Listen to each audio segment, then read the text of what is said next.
Welcome back, everyone, and if you're new here, I'm so glad you found the channel. We're on an exciting journey to reach 10k subscribers by next year, and every like, comment and subscription brings us one step closer. Your support means everything. Now, let's jump into today's video. The summer of 1987 arrived with the promise of freedom. 4 friends, Rachel, Jonah, Maya and Luke, had just graduated from Evergreen State College, their futures stretching before them like an unmarked map. They had planned this road trip for months, one final adventure, before they scattered to different corners of the country to begin their adult lives. Rachel Winters adjusted her camera strap as she leaned against Luke's faded blue station wagon. The wind tousled her auburn hair as she captured the "Welcome to Oregon" sign.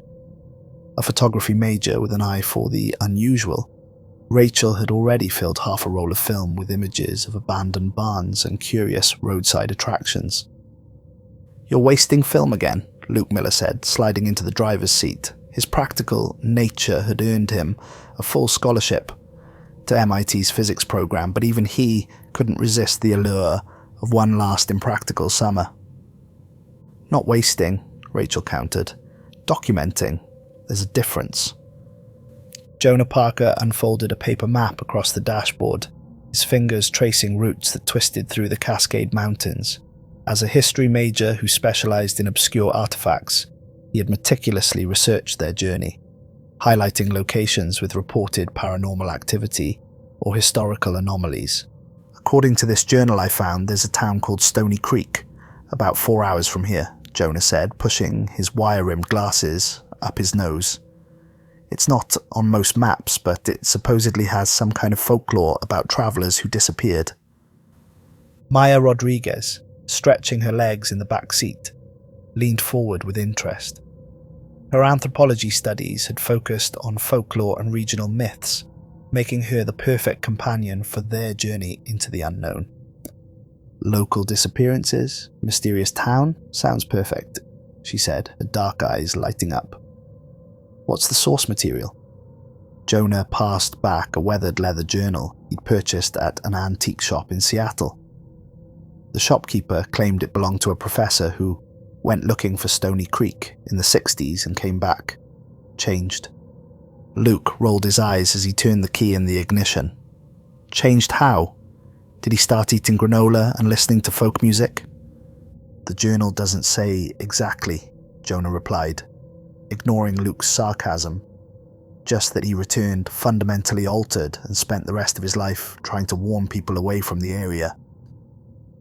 The station wagon's engine rumbled to life, and they pulled away from the rest stop, leaving the interstate behind for narrower highways that wound through increasingly dense forests. The radio stations gradually dissolved into static as they climbed higher into the mountains, the signal replaced by a cassette tape of the Smiths that Maya had insisted on bringing. By late afternoon, they had passed through 3 small logging towns, each more remote than the last.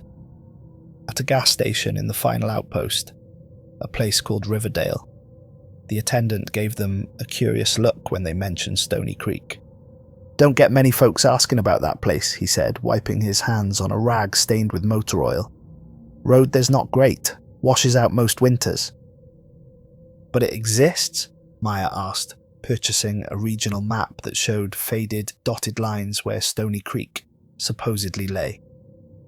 "Oh, it's there all right," the attendant replied, his weathered face unreadable. "Just not much reason to go unless you've got family there, or other business." The final stretch of their journey took them along a narrow mountain road that didn't appear on their main map. The pavement eventually gave way to gravel, the forest pressing close on either side. Massive Douglas firs blocked much of the late afternoon sun, casting the road in premature twilight. "Should we turn back?" Luke asked, after they hit a particularly deep pothole. "This doesn't look like it leads anywhere except deeper woods." "No, look," Rachel pointed through the windshield. The trees had thinned slightly, revealing a valley below. Nestled within it lay Stony Creek, a collection of buildings that appeared frozen in time, with Victorian structures and narrow streets laid out in a curious pattern around a central square. As they descended into the valley, a fog rolled in, seeming to rise from the very ground itself. It curled around the car like curious fingers, reducing visibility to mere yards. Luke slowed to a crawl, leaning forward over the steering wheel to peer through the mist. "This is exactly how every horror movie starts," he muttered. "It's just mountain fog," Jonah said, though he sounded less certain than his words suggested. They entered Stony Creek just as sunset painted the fog in shades of amber and gold. The town appeared deserted at first glance, though occasionally they glimpsed figures moving behind windows or ducking into doorways. Old-fashioned street lamps flickered to life automatically as they drove down Main Street, casting pools of yellow light that barely penetrated the thickening fog.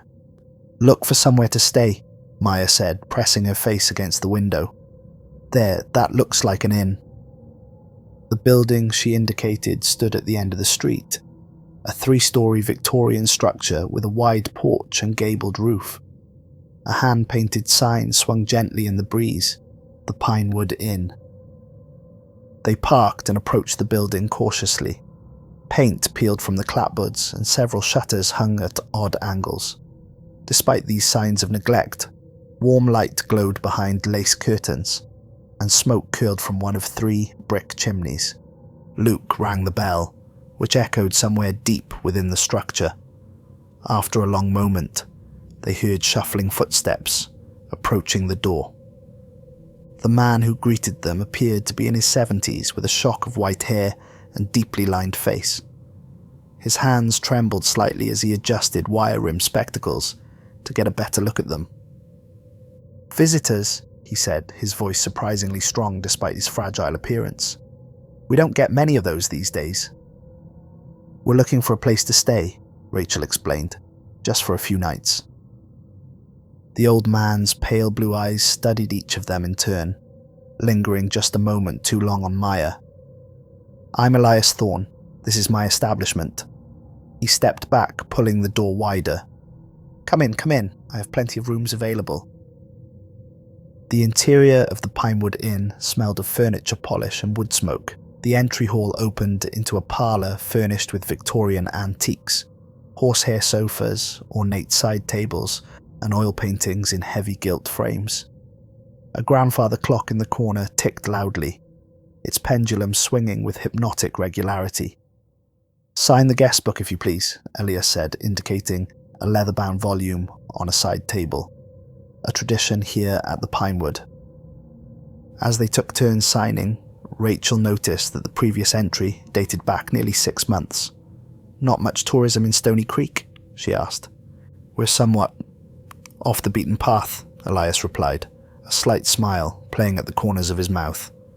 "Most who come here are seeking something specific." "And what would that be?" Luke asked.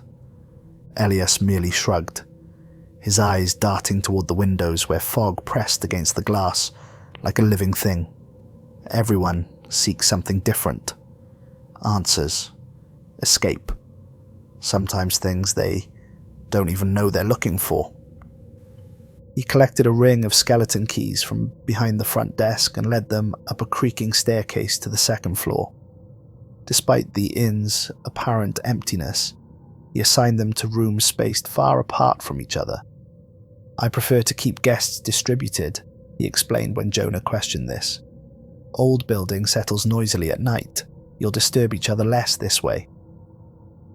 Maya's room was at the far end of the hallway, directly beneath what appeared to be an attic access in the ceiling. The room itself was pleasant enough. A 4-poster bed with a handmade quilt, a writing desk beneath a window that overlooked the forested mountainside, and a small fireplace already laid with kindling. "Bathrooms shared, end of the hall," Elias informed her. "Breakfast at 8. Don't wander at night. Floorboards announce every step to the whole house." With that cryptic warning, he handed her the key and shuffled away, leaving Maya alone in the unfamiliar room. Later, after they had brought in their luggage and gathered in the inn's dining room for a simple dinner of beef stew and sourdough bread, they shared their impressions of Stony Creek. "Did you notice how the locals stared at us when we drove through town?" Rachel asked, keeping her voice low, though Elias had retreated to the kitchen. Like they hadn't seen outsiders in years. "The whole town feels like it's trapped in another era," Jonah agreed. "Did you see the general store? They had advertisements in the window for products I'm pretty sure haven't been manufactured since the 50s. Luke, ever practical, had a simpler explanation. "It's just an isolated mountain community that tourism forgot, probably surviving on logging or whatever regional industry keeps these little towns alive." Maya remained quiet, her attention drawn repeatedly to the ceiling. During dinner, she'd heard it again. The same faint whispering she'd noticed when first entering her room. Not loud enough to make out words, but definitely human voices engaged in muted conversation. "I think there's someone else staying here," she finally said. "I keep hearing noises from the attic." "Probably just Elias moving around," Luke suggested. "Old houses make all kinds of noises." But Maya wasn't convinced. When they separated for the night, returning to their isolated rooms, she found herself unable to sleep. The whispers continued intermittently, sometimes accompanied by the sound of footsteps or something being dragged across the floor above her. Shortly after midnight, her curiosity finally overcame her apprehension. She slipped out of bed, pulled on jeans and a sweatshirt, and crept into the hallway with her flashlight. The inn was silent now, save for the omnipresent ticking of the grandfather clock downstairs.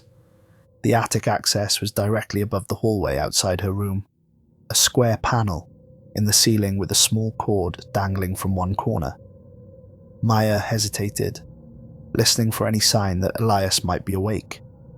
Hearing nothing, she tugged gently on the cord. The panel resisted at first, then gave way with a soft groan. A wooden ladder unfolded, touching the carpet with barely a sound. Maya played her flashlight beam upward, revealing a dark opening that seemed to swallow the light.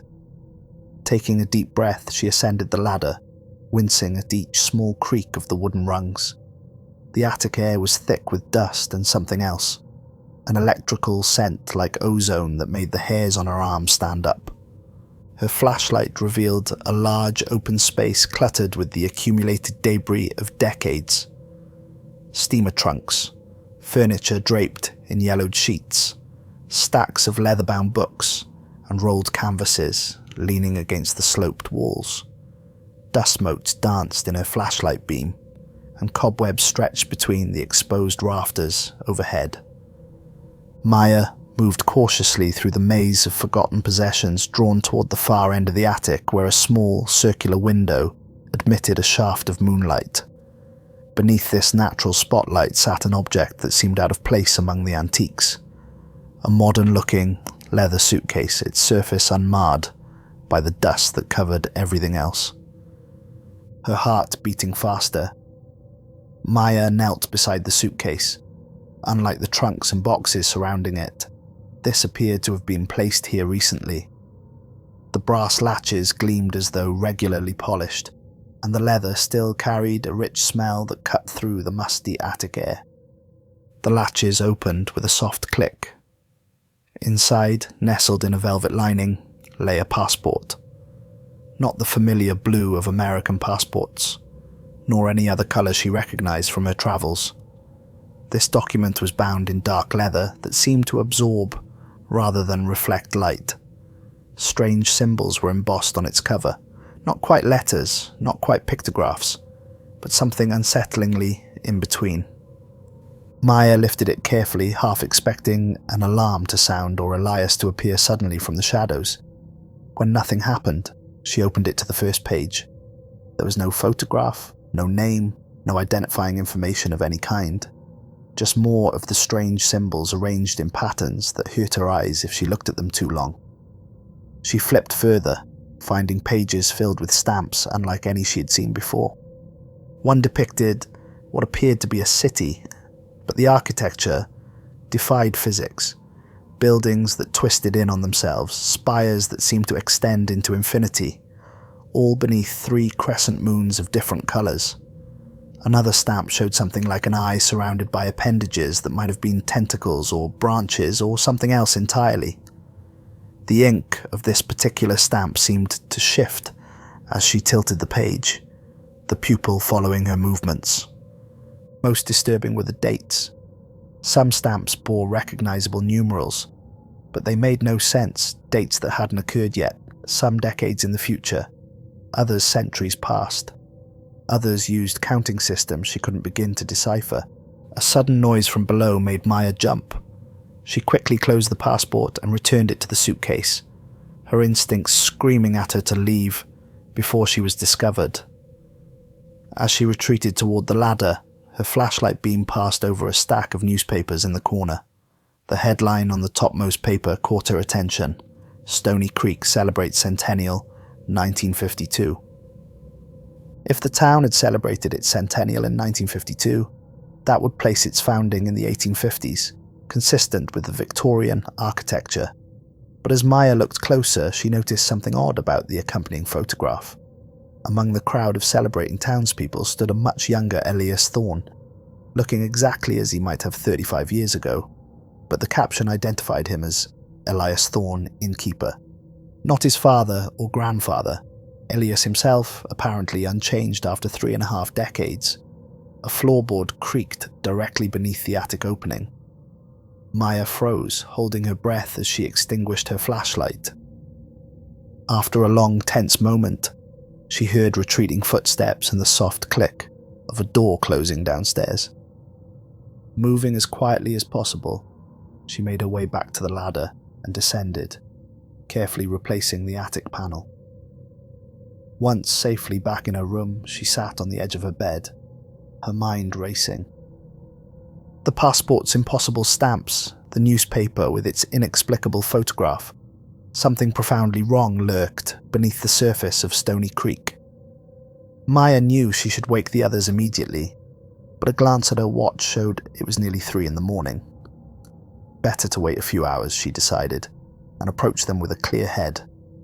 Sleep proved impossible, however. Every time she closed her eyes, Maya saw those strange stamps swirling in her vision. The city with its impossible architecture, the eye with its following pupil, the dates that couldn't exist. Dawn found her still awake, watching as tendrils of fog curled past her window, occasionally taking shapes that seemed almost deliberate, before dissolving back into formless mist. At 7:30, she gave up waiting and went to find her friends. They needed to see what she had discovered, and they needed to leave Stony Creek as soon as possible. She found Jonah first, emerging bleary-eyed from his room at the opposite end of the hallway. "You look terrible," he observed, stifling a yawn. "Bad night?" "The worst," Maya whispered, glancing nervously toward the staircase. "Is Luke up yet? Rachel? I found something in the attic last night, something impossible." Jonah's academic curiosity immediately sparked to life. "What kind of impossible?" "The kind that makes me think we should leave," Maya replied. "Today, now actually." Before she could elaborate, the floorboards creaked beneath heavy footsteps, and Elias appeared at the top of the stairs. He looked even older in the grey morning light, but his eyes were sharp as they took in Maya's dishevelled appearance. "You're up early," he remarked. "Breakfast won't be ready for another 20 minutes. "We were just going to wake our friends," Jonah said smoothly. "Thought we might explore the town before it gets too hot." Elias's gaze lingered on Maya. "Sleep well? No disturbances?" "Fine," she lied, "perfectly quiet." Something flickered across the old man's face, doubt perhaps, or concern. The attic can be noisy on windy nights, old timbers shifting. Nothing to worry about. He hadn't mentioned the attic before. The realization sent a chill down Maya's spine. "We didn't notice," Jonah said, placing a protective hand on Maya's shoulder. "See you at breakfast." Elias nodded and descended the stairs, each step producing a calculated creak from the ancient wood. "What's going on?" Jonah whispered, once Elias was out of earshot. "Not here," Maya hissed. "Get the others. Meet me in Rachel's room. It's farthest from the stairs." 20 minutes later, they crowded into Rachel's room, speaking in hushed tones as Maya recounted her midnight exploration and discovery of the strange passport. "Are you sure it wasn't just some novelty item?" Luke asked. "Maybe a movie prop or something from a sci-fi convention?" "It wasn't fake," Maya insisted. "The materials felt wrong, and those stamps, they showed places that can't exist." "And you're certain you saw Elias in that 1952 newspaper?" Rachel pressed, looking the same age as he would have been back then. "Positive. The caption even identified him by name." "This could be an elaborate hoax," Luke suggested. "Some weird local tradition of messing with tourists." Jonah shook his head. "You weren't downstairs when Elias mentioned the attic. Maya never told him she'd been up there, but he specifically brought it up. He knows." A tense silence fell over the group. Finally, Rachel spoke up. "We should go back to the attic, all of us, tonight. If what Maya saw is real, we need evidence." She held up her camera. "I'll photograph everything." "And if Elias catches us snooping around?" Luke asked. "We're paying customers who heard a noise and got curious," Jonah suggested. "Not like we're breaking in." Maya wasn't convinced. "There's something not right about this place, about this whole town. Did you look outside this morning? The fog hasn't lifted. If anything, it's thicker." "All the more reason to investigate," Rachel argued. "But first, let's see what we can learn about Stony Creek itself. There must be a local library or historical society." They agreed to split up after breakfast. Rachel and Luke would explore the town centre while Jonah and Maya visited the library. Assuming they could find one, they would reconvene for dinner and plan their return to the attic afterward. Breakfast was a quiet affair. Elias served them homemade bread, eggs and bacon, but ate nothing himself. He moved about the dining room with the practiced efficiency of someone who had performed the same routine for decades, refilling coffee cups before they were empty and clearing plates the moment they were finished. "Planning your day?" he asked as they prepared to leave. "Stony Creek doesn't offer much excitement, I'm afraid." "We thought we'd explore a bit," Rachel replied casually. "Is there a library? We're interested in local history." A shadow passed over Elias's face. "Libraries on Maple Street, 2 blocks east of the square. Mind they keep odd hours, and not everything is accessible to visitors." "What about the fog?" Luke asked. "Is it always like this?" Elias moved to the window, staring out at the impenetrable white mass that enveloped the inn. "It comes and goes. Some say it protects us." "From what?" Maya couldn't help asking. The old man turned, his pale eyes suddenly distant. "From being found by those who shouldn't find us." He shook himself as though dispelling an unpleasant thought. "Enjoy your explorations. Dinner's at 6. Outside, the fog muted all sound, creating an eerie bubble of silence around them as they walked. Occasionally they passed locals who regarded them with undisguised curiosity, but offered no greetings. The town itself seemed caught in a time warp. Storefronts displayed fashions and products from bygone decades, and not a single modern car traveled the streets. "Does anyone else feel like we've stumbled onto a movie set?" Luke muttered as they passed a general store with advertisements for 5-cent cola and 20-cent cigarettes. The town square featured a gazebo and a statue of the town's founder, one Jeremiah Creek, according to the plaque, which dated his establishment of the settlement to 1852. The statue depicted a stern-faced man in period clothing holding what appeared to be a compass in one hand and a book in the other. They parted ways at the square, with Rachel and Luke heading towards what appeared to be a diner, while Maya and Jonah sought out the library. The Stony Creek Public Library occupied a Greek Revival building, with imposing columns and a copper dome turned green with age. Inside, oak shelves stretched toward a coffered ceiling, and reading tables equipped with brass lamps dotted the main floor. Despite the impressive architecture, The place appeared deserted.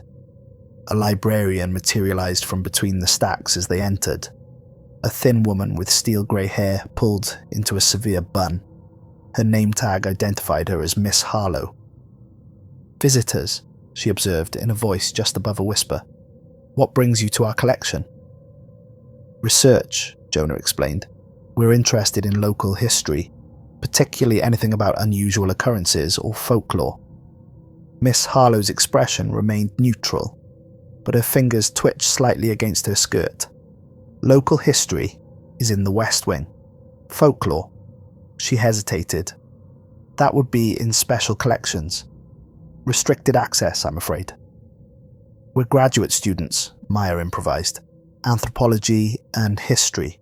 Perhaps we could get special permission." The librarian studied them for a long moment before responding. "Wait here."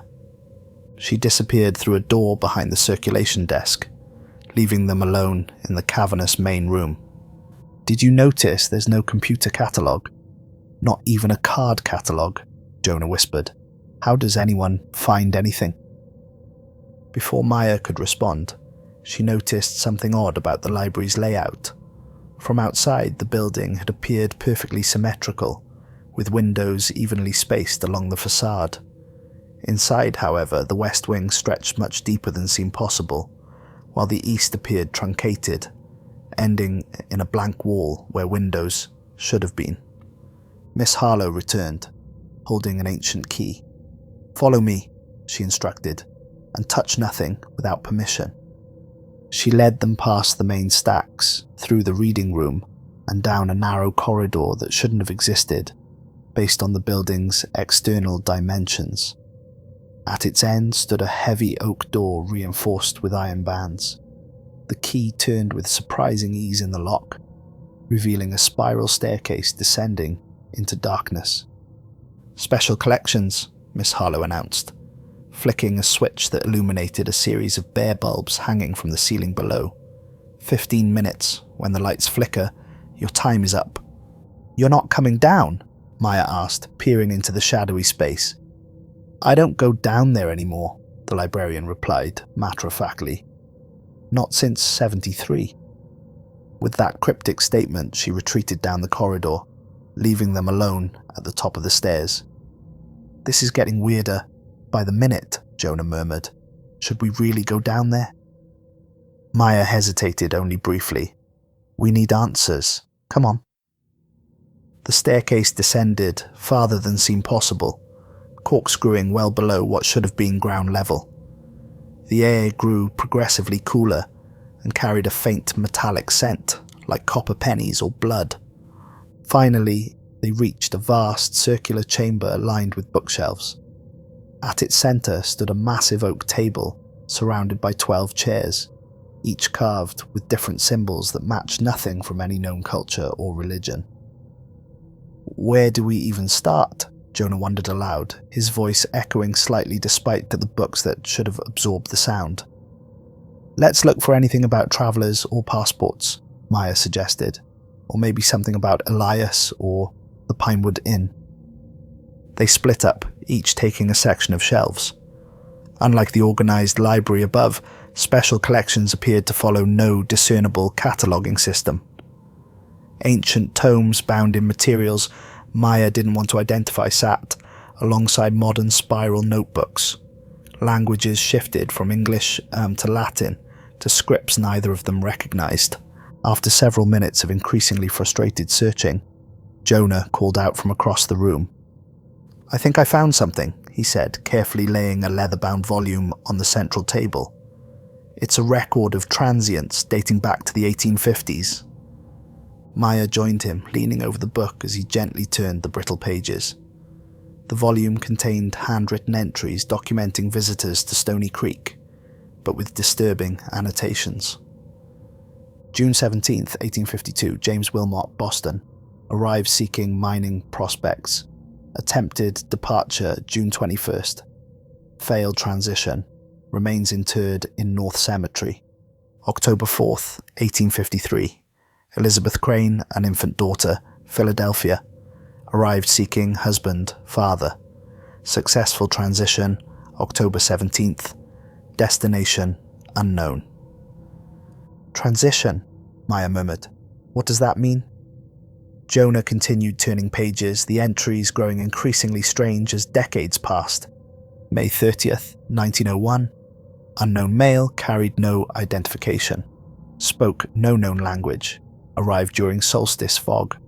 Partial transition, July 12th. Remainder contained in Vault 7. September 15th, 1923. Dr. Alexander Reed, Columbia University. Arrived seeking dimensional anomalies. Attempted forced transition using prohibited methods. Catastrophic failure. Town boundaries reinforced following incident. The entries continued through the present, with the most recent dated just 3 months earlier, March 24th, 1987. Thomas Blackwood, no fixed address. Arrived possessing traveller's document. Contained upon arrival. Document confiscated and secured. Subject under observation at Pinewood. Traveller's document, Maya repeated. That has to be the passport I found. And contained upon arrival. You don't think that there's someone being held prisoner here? It would explain the voices I heard. The lights flickered once, twice. We need to go, Jonah said, quickly photographing several pages with the small camera he carried for document research. But first, he flipped to the earliest pages of the record book, searching for the town's founding. There on the first page was an entry unlike the others. Establishment of Waypoint 17, North American continent, 1852. Overseer appointed, Elias Thorne. Mandate, contain breaches, process legitimate transitions, prevent unauthorized passage, duration, indefinite. Elias has been here since the beginning, Maya whispered, since 1852. The lights flickered again, more insistently. They rushed back to the spiral staircase, neither speaking until they had ascended and found themselves again in the narrow corridor. The heavy door swung shut behind them with a decisive thud, the lock engaging automatically. Miss Harlow awaited them in the main reading room, her expression unreadable. "Find what you were looking for?" she asked. "Not entirely," Jonah replied carefully. "We might need to come back tomorrow." "Library's closed tomorrow," the librarian said. "Fog's coming in, thicker tonight. Best get back to wherever you're staying before dark." She glanced towards the windows where the omnipresent mist had indeed darkened to a smoky grey. Some nights people get lost between here and there, even on familiar streets. Outside, the temperature had dropped considerably, and the fog now carried a faint luminescence, as though reflecting light from an unseen source. Main Street was deserted, storefronts dark despite the early hour. "We need to find Luke and Rachel," Maya said, pulling her jacket tighter around herself. "Something's very wrong here." They headed towards the town square, the fog so thick now that they could barely see 10 feet ahead. Sounds became distorted. A dog barking nearby seemed to echo from multiple directions, while the distant church bell tolled with a hollow underwater quality. As they passed an alleyway, Maya felt a sudden chill that had nothing to do with the dropping temperature. She grabbed Jonah's arm, pulling him to a stop. "Did you see that?" she whispered. In the fog-shrouded alley, a figure stood perfectly still, watching them. Not human, at least not entirely. Its proportions were wrong, limbs too long, head too angular. As they stared, it took a single step forward, the movement fluid yet somehow disjointed. "Run," Jonah breathed. They sprinted toward the square, no longer caring about the noise they made. Behind them, something followed, not running, but moving with terrible purpose, keeping pace despite their head start. The square appeared suddenly through the fog, the founder's statue looming like a sentinel. To their immense relief, they spotted Rachel and Luke emerging from the diner across the way. "Rachel! Luke!" Maya shouted, her voice unnaturally muffled by the dense air. The others saw them and waved, oblivious to the thing that pursued them through the mist. As the four friends converged near the gazebo, Maya risked a glance backward. The alleyway stood empty. Whatever had followed them had vanished, or was simply hiding within the impenetrable fog that now surrounded the square on all sides. "We need to get back to the inn," Maya gasped, struggling to catch her breath. "Right now." "What happened?" Rachel demanded, her photographer's eye taking in their terrified expressions and dishevelled appearance. "No time," Jonah cut in. "We'll explain when we're somewhere safer. Which way to the Pinewood from here?" Luke pointed east, down a street that disappeared into swirling whiteness after just a few yards. "Should be straight that way, about 3 blocks. "Stay together," Maya instructed, "and whatever happens, don't stop until we're inside." They set off at a brisk pace, Maya and Jonah in the lead, Rachel and Luke following closely behind. The fog seemed to resist their passage, growing thicker with each step, until they could barely see each other. "Something's following us," Rachel whispered after they'd gone a block. "I can hear it moving parallel to us, just out of sight." "Don't look for it," Maya warned. "Just keep walking." The street before them began to twist subtly, the cobblestones beneath their feet arranging themselves in patterns that hurt the eyes if observed too long. Buildings that should have been familiar took on strange geometries, doorways too tall and narrow, windows set at impossible angles. "This isn't right," Luke muttered. "We should have reached the inn by now." As if summoned by his doubt, the Pinewood materialized ahead, its Victorian silhouette a darker shadow within the gloom. Light spilled from the downstairs windows, creating a warm halo in the surrounding murk. They stumbled up the steps and through the front door, slamming it behind them. The interior of the inn felt unnaturally warm after the clammy fog, and unnaturally quiet after their panicked flight. Elias stood at the bottom of the stairs, watching them with an expression that mingled concern and resignation. "You went to the library," he stated, not a question. "The special collections," Maya confirmed, still breathing hard. "We know about the traveller's document. We know there's someone being held here. Thomas Blackwood." At the mention of this name, a change came over Elias. His shoulders straightened, and suddenly he didn't look like a frail old man at all. "You shouldn't have gone into the attic," he said, his voice gaining strength and authority with each word. "You shouldn't have touched what doesn't belong in your world. And now it's noticed you." "What has?" Luke demanded. "What was that thing in the fog?" Elias sighed heavily, gesturing towards the parlour. "Sit. There's much to explain, and less time than I'd hoped." They followed Elias into the parlour, where a fire blazed in the hearth despite the season. The old man moved to a cabinet in the corner, unlocking it with a key from the ring at his belt. From within, he withdrew a decanter of amber liquid and 5 glasses. "Dutch courage," he explained, pouring generous measures. "You'll need it." He handed each of them a glass before taking his own and settling into a high-backed leather chair that faced the fire. The flames cast deep shadows across his face, accentuating the hollows of his cheeks and the intensity of his pale eyes. "Stony Creek isn't what you think it is," Elias began after taking a substantial swallow of his drink. "It isn't really a town at all, at least not in the conventional sense." "What is it then?" Rachel asked, her photographer's instincts prompting her to reach for her camera. She stopped when Elias shook his head sharply. "No photographs. Not now." He leaned forward, lowering his voice though they were alone in the room. "Stony Creek is what we call a waypoint, a place where the barriers between realities thin naturally. There are others scattered across the globe, though fewer now than there once were." Luke scoffed. "You expect us to believe we've stumbled into some kind of, dimensional crossroads?" "Belief is irrelevant," Elias replied calmly. "Your presence here wasn't coincidence.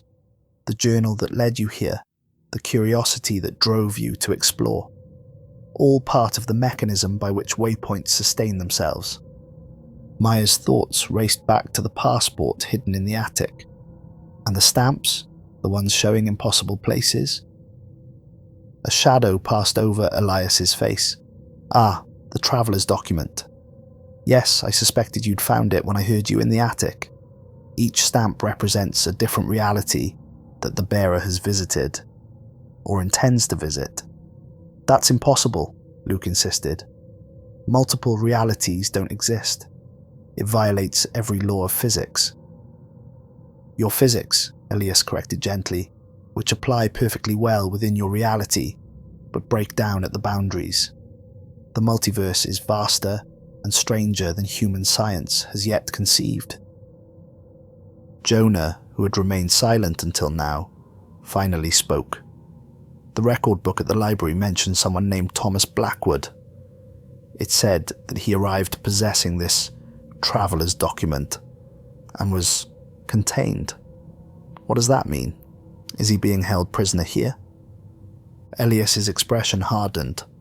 "Thomas Blackwood isn't his real name, just the closest approximation in English, and he isn't human, though he wears human form when it suits him."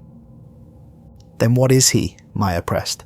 "We call his kind walkers. They move between realities as easily as you might walk from one room to another. Some are benign, mere explorers. Others..." Elias trailed off, staring into the fire. "Others seek to breach the barriers permanently, to allow unrestricted passage between worlds. The consequences would be catastrophic." "And this walker is here, in this inn?" Rachel asked, glancing nervously toward the ceiling. Elias nodded slowly. "In a manner of speaking, the attic exists in a state of quantum uncertainty, neither fully here nor fully elsewhere. It allows for containment without the risk of direct contact." "That's why I could hear voices," Maya realized. "He's not alone up there." "No," Elias confirmed. "There are guardians, entities that ensure he remains contained. They're what you glimpsed in the fog today. They sensed your contact with the document and followed you back, concerned that you might be in his thrall." Luke shook his head in disbelief. "This is insane. You're talking about other dimensions, non-human entities. It's like something from a bad sci-fi novel." "And yet," Elias replied mildly, "you saw something pursue you through the fog. Something not quite human. How do you explain that, physicist?" Before Luke could respond, a tremendous crash sounded from upstairs, followed by the tinkling of broken glass. The entire building shuddered, dust raining down from the ceiling beams. Elias was on his feet instantly, moving with a speed that belied his apparent age. "He's testing the boundaries," he muttered, more to himself than to them. "Your interaction with the document has strengthened his connection to this reality." "What does that mean for us?" Rachel asked, her voice tight with fear. "It means you're in danger," Elias replied grimly.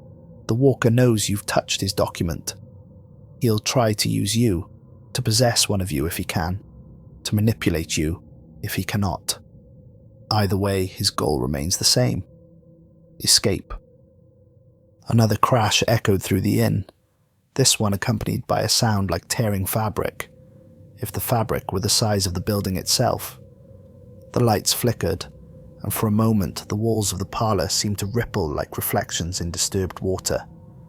"We need to leave," Luke insisted, grabbing Rachel's hand. "Now, get in the car and drive until this place is just a bad memory."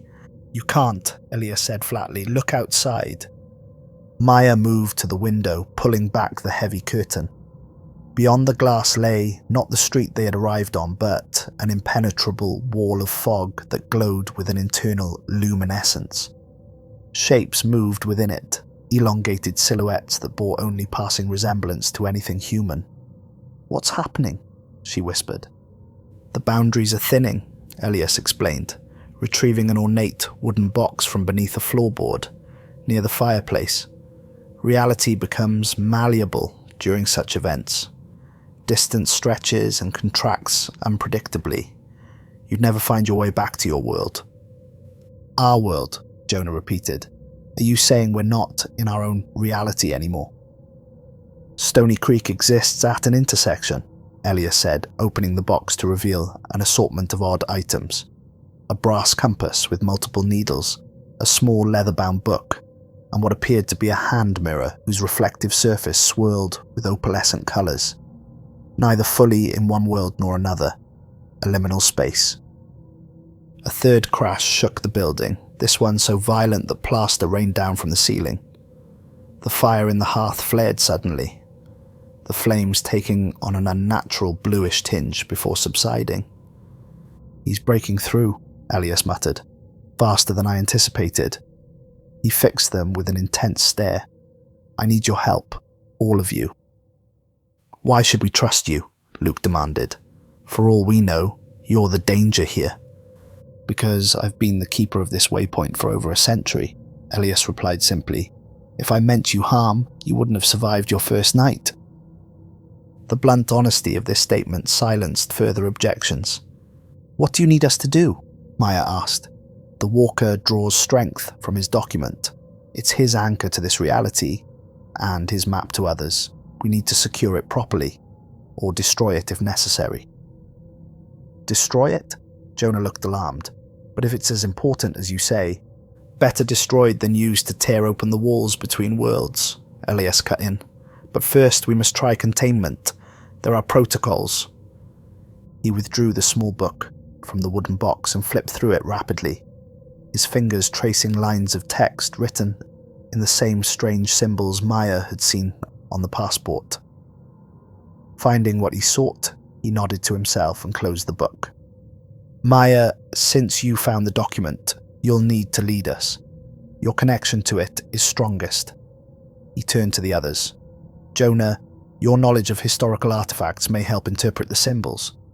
Luke, your scientific mind will help anchor us in rationality when things become fluid. Rachel, your artist's eye will see patterns the rest of us might miss." "What exactly are we doing?" Rachel asked. "A ritual of containment," Elias replied. "One that's been performed at waypoints for millennia whenever breaches occur." Luke rolled his eyes. "A ritual? Seriously?" "Call it a specialized application of multi-dimensional mathematics if that makes you more comfortable." Elias snapped. "But it requires 5 participants, specific symbolic arrangements, and precise timing." He glanced towards the ceiling, where the crashes had subsided into an ominous silence. "And we need to begin before moonrise." "How do we know this isn't some elaborate trick?" Luke persisted. "That you're not just some crazy old man playing mind games with lost travelers?" Elias sighed heavily. "You don't. But consider the alternative, that everything you've experienced since arriving in Stony Creek is real. The fog that defies natural behavior, the thing that pursued you through town, the attic that exists between realities." He spread his hands. "If I'm right, the ritual might save your lives and preserve the boundaries between worlds. If I'm wrong, the worst outcome is you spend an evening humouring an old man's delusions." Put that way, the choice seemed obvious. Even Luke, despite his skepticism, couldn't deny the inexplicable events they'd witnessed. "Fine," he conceded. "What do we do first?" "Retrieve the document," Elias instructed. "All of you should go, safety in numbers. I'll prepare the ritual space." As they moved toward the staircase, Elias called after them. "And whatever you hear up there, whatever voices speak to you, ignore them. They'll say anything to prevent what we're attempting." The journey to the attic felt longer than it had the previous night. The staircase creaked beneath their feet as they ascended in single file, Maya leading the way with flashlight in hand. The house remained unnaturally quiet, as though holding its breath in anticipation. When they reached the attic access, Maya hesitated, her hand hovering near the pull cord. "I'm scared," she admitted softly. "We're right behind you," Rachel assured her, gripping her camera like a talisman. "Whatever's up there, we face it together." Maya nodded and tugged the cord. The panel descended with the same soft groan she remembered, the ladder unfolding to touch the carpet. Cool air wafted down from the opening, carrying that same electrical scent of ozone, stronger now with undertones of something acrid and unfamiliar. One by one, they climbed into the attic space. Luke, bringing up the rear, pulled the ladder up behind them and closed the panel, leaving just a crack for their eventual escape. "Just in case whatever's up here decides to follow us down," he explained. The attic looked different in the combined beams of their flashlights. The piles of forgotten possessions had shifted, forming new configurations that suggested patterns if viewed from the right angle. The air shimmered faintly, like heat rising from summer pavement, distorting their perception of distance and scale. "The suitcase was over by that window," Maya whispered, pointing towards the circular portal that had admitted moonlight during her previous visit. They moved cautiously through the maze of objects, staying close together. As they advanced, whispers began to emanate from the shadows. Fragments of conversation in languages none of them recognized, occasionally interspersed with words in English that seemed directed specifically at them. "Should never have come. The keeper lies. Death awaits below. Helping the wrong side." Rachel fumbled with her camera, trying to capture audio of the disembodied voices, but Luke placed a restraining hand on her arm. "Remember what Elias said," he warned. "Don't engage."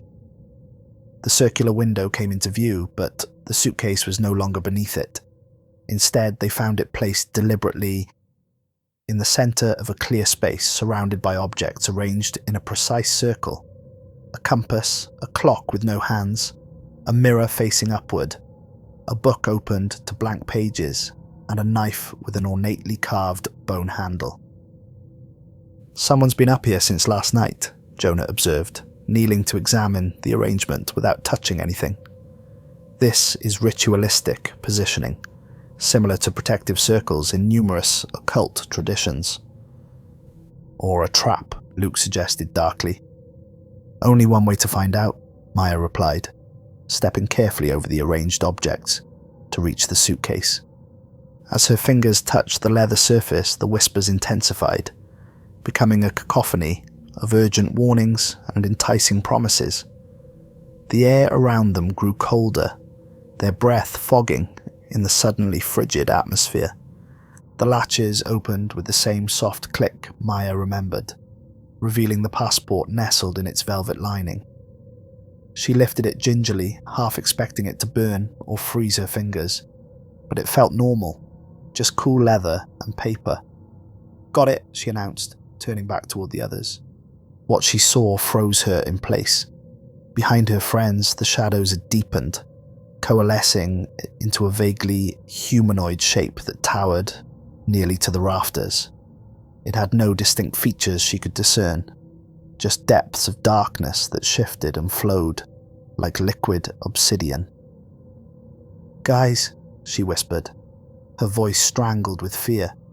"Don't turn around, just walk toward me, slowly." But it was too late.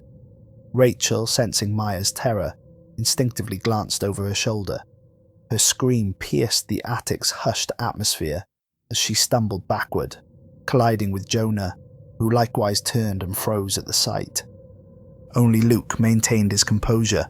"Move," he ordered, grabbing Rachel's arm and pulling her toward Maya. "Now!"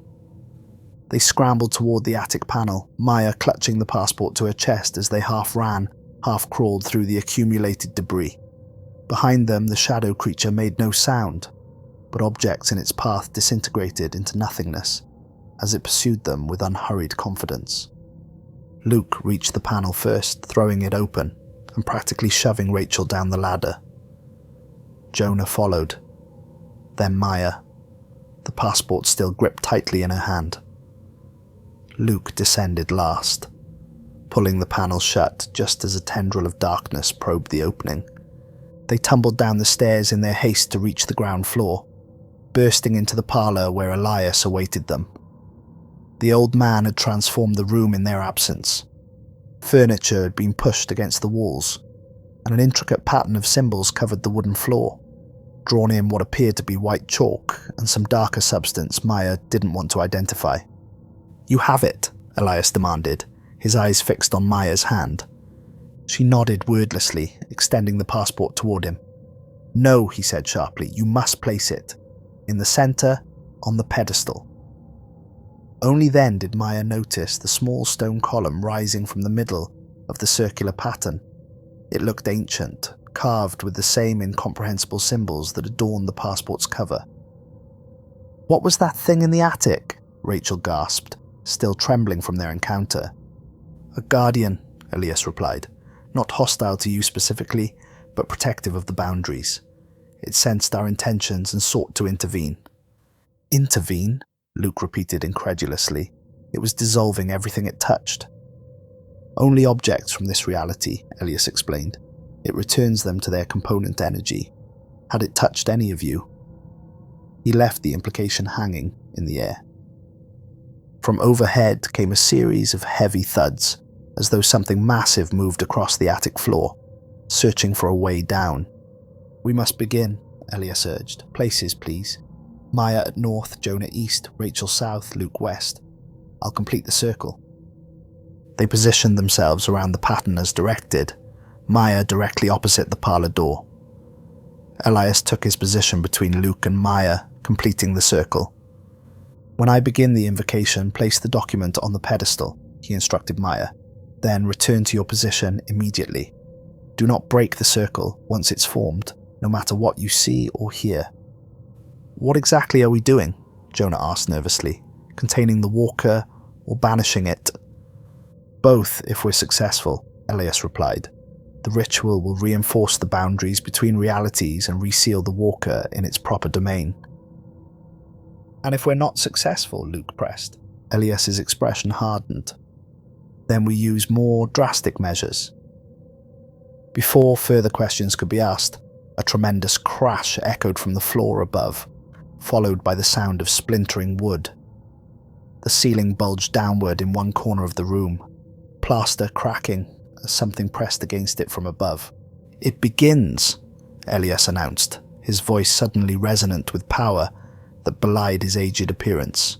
He raised his arms and began to chant, in a language none of them recognized, guttural syllables interspersed with fluting tones that shouldn't have been producible by human vocal cords. The symbols on the floor began to glow faintly, first the white chalk lines, then the darker markings, until the entire pattern pulsed with cold light. The temperature in the room plummeted, their exhalations forming clouds in the rapidly chilling air. Maya stepped forward, the passport heavy in her hands as she approached the stone pedestal. As she moved into the innermost circle, the whispering voices returned, more insistent now, no longer confined to the attic but seeming to emanate from the very air around them. "Free me. They've lied to you. She doesn't belong here. The keeper is the prisoner." Maya faltered, the passport suddenly burning cold against her skin. The voices sounded so reasonable, so concerned for her welfare. What if they were telling the truth? What if Elias was the threat, not the walker? "Maya?" Elias's voice cut through her doubts, still chanting but somehow communicating directly to her mind. "The document distorts perception. It's designed to create doubt. Place it now, before the connection strengthens further." With a supreme effort of will, Maya forced herself the final few steps to the pedestal. She placed the passport atop it and immediately retreated to her position in the circle. The moment the document touched the stone, the entire pattern blazed with blinding light. The floor beneath their feet seemed to fall away, leaving them standing on the glowing symbols that now floated in an infinite darkness. The walls and ceiling of the parlor became transparent, revealing the fog outside for what it truly was. A swirling maelstrom of realities bleeding into one another, fragments of alien landscapes and impossible geometries visible in its depths. At the center of their circle, the passport began to change. It expanded and contracted simultaneously, somehow growing larger while occupying less space. A visual paradox that made Maya's eyes water and her mind recoil. The pages flipped open of their own accord, revealing stamps that lifted from the paper to become three-dimensional windows into other worlds. Elias's chanting reached a crescendo, each syllable reverberating through multiple octaves as though spoken by many voices at once. The glowing pattern beneath them pulsed in synchronization with his words, sending waves of energy toward the transforming passport. And then they heard it, a voice unlike any human sound speaking directly into their minds with such force that Maya felt blood trickle from her nose. "Let me pass." The command carried such authority that Maya nearly stepped from her position, her body responding automatically to the compulsion. From the corner of her eye, she saw Luke similarly struggling, his face contorted with the effort of resistance.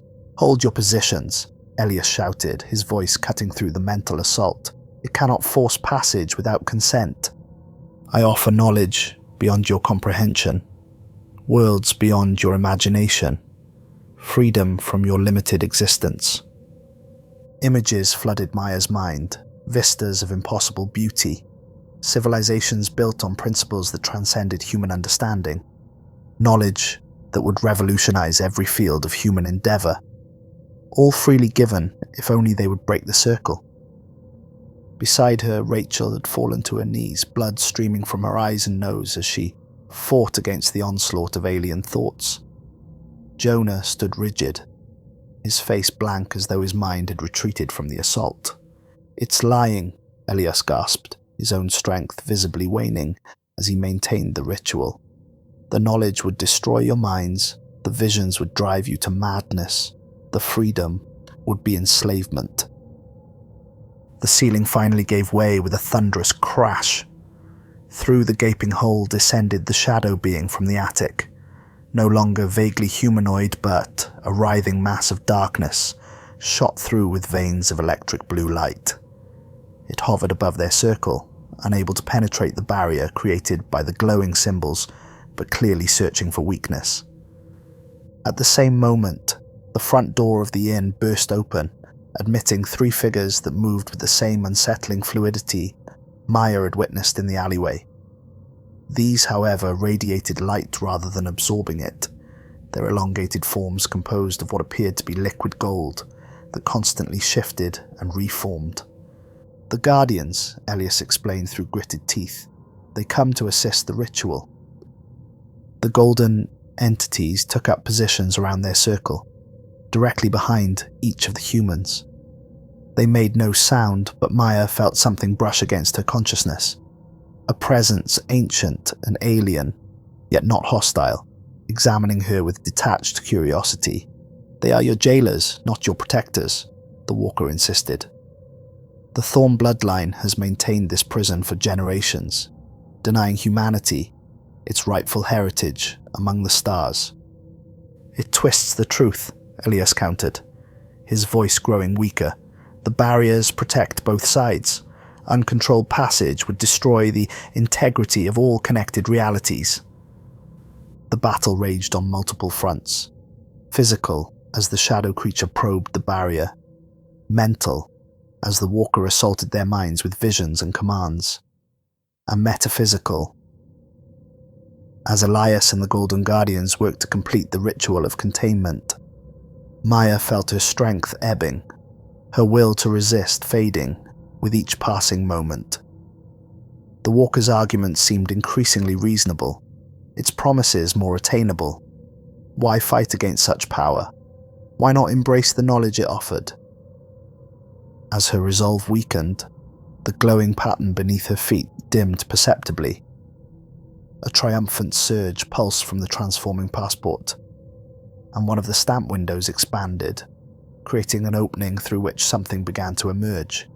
A limb of impossible configuration, neither arm nor tentacle, but something that incorporated aspects of both, tipped with appendages that resembled both fingers and eyes. "Maya!" Elias cried, desperation evident in his voice. "Your connection to the document is strongest. Only you can seal it now." "How?" she whispered, blood trickling from her ears as the walker's mental pressure intensified. "The ritual requires sacrifice," Elias replied, "a willing offering to reinforce the barriers." "Sacrifice?" Luke shouted. "You never mentioned that part." "Not life," Elias clarified weakly. "Something personal, something valued, a memory, an ambition, a love." Maya understood then what was required. She had formed the strongest connection to the document, had been the first to touch it, to open it, to recognize its significance. That connection could be leveraged to seal the breach, but only if she willingly sacrificed something of equivalent value. Her mind raced. What did she value most? Her academic future, her relationships, her very identity. The answer came to her with sudden clarity. What she valued most was knowledge, the pursuit of understanding that had driven her to study anthropology, to explore forgotten places, to seek out the mysteries of human existence. "I offer my curiosity," she stated firmly, her voice gaining strength as she made her choice. "My desire to know what lies beyond the veil." "No!" The walker's mental voice thundered through their minds with such force that Jonah collapsed, blood streaming from his ears. Maya felt something shift within her, a fundamental aspect of her personality detaching itself, drawn toward the center of the circle where the passport continued its impossible transformation. A lifetime of questions, of wondering, of seeking, all condensing into a glowing mote of energy that drifted from her forehead towards the document. As her sacrifice touched the passport, a blinding flash illuminated the room. The stamp windows snapped shut one by one, the emerging appendage retreating with a silent scream that nonetheless echoed in their minds. The passport contracted, the leather binding smoking as symbols etched themselves into its surface. New constraints, new locks, new barriers. The shadow creature above them writhed in what appeared to be agony, its form destabilizing as the Golden Guardians extended tendrils of light to entrap it. Together they retreated towards the ceiling breach, pulling the struggling entity back toward the attic and whatever lay beyond. Elias completed the final words of the ritual, his aged voice cracking with the strain. The glowing pattern beneath them pulsed one final time, sending a wave of energy outward that restored the parlor to its normal appearance. The walls became solid again, the floor substantial beneath their feet, the infinite darkness replaced by familiar dimensions. In the center of the circle, the passport lay inert upon the stone pedestal, once again appearing as nothing more than an unusual travel document. Steam rose from its leather cover, where new symbols had been burned into its surface, symbols of containment and binding that glowed faintly before fading to ordinary scorch marks. Silence fell over the parlor, broken only by their ragged breathing and occasional whimpers of pain. Rachel and Jonah remained unconscious, while Luke sat slumped against the wall, staring blankly at nothing. Maya alone remained standing, though she felt hollowed out, emptied of something essential. "It's done," Elias whispered, his face ashen with exhaustion. "The breach is sealed. The walker contained."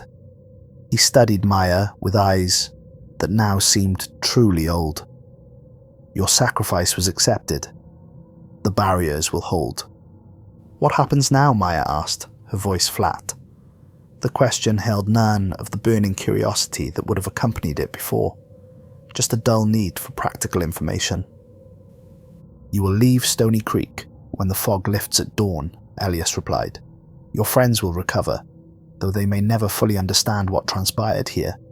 As for you," he hesitated. "I won't remember," Maya concluded. Not a question, a simple statement of fact, delivered without emotion. "Not consciously," Elias confirmed, "but somewhere deep within, the knowledge remains. Should you ever encounter another waypoint, you will feel a reluctance, a disinclination to investigate. It's how we protect both worlds." Maya nodded, accepting this explanation with a detachment that would have been impossible for her former self. The sacrifice had taken not just her curiosity about the supernatural, but the very drive that had defined her, the need to question, to explore, to understand the unknown. "Will I be normal?" she asked after a moment. Elias offered a sad smile. "Normal enough. Change, certainly. You've glimpsed realities beyond human comprehension. and surrendered a fundamental aspect of yourself. Such experiences leave marks, but you'll adapt, find new purposes. The mind is resilient that way. As if summoned by his words, consciousness returned to Rachel and Jonah. They stirred, groaning, memories already restructuring themselves into more acceptable narratives. A gas leak, perhaps, or tainted food causing hallucinations. "Help me move them upstairs," Elias instructed. "By morning, this will seem like nothing more than a strange dream." Together, Maya and Luke carried their friends to their respective rooms, neither speaking of what they had witnessed. The atmosphere of the inn had changed. The oppressive sense of otherworldliness lifted, replaced by the ordinary creaks and sighs of an old building at night. When Maya finally returned to her own room, she found it transformed. The subtle wrongness she had sensed upon arrival had vanished. The window overlooked an ordinary forest. The ceiling above held no attic access, just smooth plaster unmarred by trapdoors. She lay on the bed, fully clothed, staring at the ceiling, feeling the emptiness where her curiosity had been. No questions formed in her mind about the nature of what had happened. No theories about parallel dimensions or interdimensional entities. Just a dull acceptance that such things existed and were best left unexplored. Sleep came eventually, deep and dreamless. Dawn arrived with sunlight streaming through her window. The fog completely dissipated to reveal a picture-perfect mountain town nestled in the valley. Birds sang in the trees outside, and the smell of coffee and bacon wafted up from the kitchen below. Maya rose, packed her few belongings, and descended to the dining room where her friends already sat eating breakfast. Their faces showed no signs of last night's ordeal. No lingering bloodstains, no haunted expressions. They chatted animatedly about their plans for the remainder of their trip, remembering Stony Creek as nothing more than a quaint stopover. Elias served them with the careful efficiency of any elderly innkeeper, his manner giving no hint of his true nature or the events of the previous night. Only when Maya settled her bill did he speak to her privately. "The walker will remain contained for another generation," he murmured, counting out her change. "The document is secured. Your sacrifice ensured that." Maya nodded, feeling nothing beyond mild acknowledgement of a task completed. "In time you may find other interests to replace what you've lost," Elias continued gently. "Different questions to ask, different mysteries to solve." "Perhaps," Maya replied, though she doubted it. The very concept of mystery had lost its appeal, the unknown generating neither fear nor fascination, merely indifference. As they prepared to depart, loading their bags into Luke's station wagon, Rachel noticed Maya's subdued demeanor. "Are you okay?" she asked, concern evident in her voice. "You've been quiet all morning." Maya summoned a smile that didn't quite reach her eyes. "Just tired. Didn't sleep well." "Well, we're heading to the coast next," Rachel said brightly. "Ocean air will do you good." Maya nodded and took her place in the back seat, gazing out at Stony Creek as they drove away. The town looked perfectly ordinary in the morning light, just another rural community tucked away in the mountains, remarkable only for its slight anachronism. As they rounded a bend in the road, Maya caught a final glimpse of the Pinewood Inn, with Elias standing on the porch watching their departure. For just a moment she thought she saw something shimmer in the air around him. Golden figures, elongated and fluid, keeping eternal vigil over the waypoint and its keeper. Then the trees obscured her view, and Stony Creek vanished behind them, becoming nothing more than an unusual anecdote from a summer road trip, a story they might tell someday, edited and sanitized, with the truly inexplicable elements relegated to poor memory or youthful exaggeration. Maya leaned her head against the window, feeling neither regret nor curiosity about what she had experienced and sacrificed. The passport with its impossible stamps would remain secured in the attica that existed between realities, the walker contained within its pages, the boundaries between worlds intact for another generation. She closed her eyes as the car continued westward, away from Stony Creek and whatever lay hidden behind its fog-shrouded facade. The others chatted about their next destination, already forgetting the strangeness they had briefly encountered. Maya alone would remember, not with the burning curiosity that had once defined her, but with the calm detachment of someone who had glimpsed the true nature of reality and chosen, quite literally, not to question it. Some doors, once opened, could never be fully closed, but they could be avoided, ignored, forgotten by those wise enough to recognize the danger they posed. And if that wisdom came at the cost of wonder, perhaps it was a price worth paying. For in a multiverse of infinite possibilities, some boundaries existed for a reason, and some stamps in the passport of existence were better left uncollected.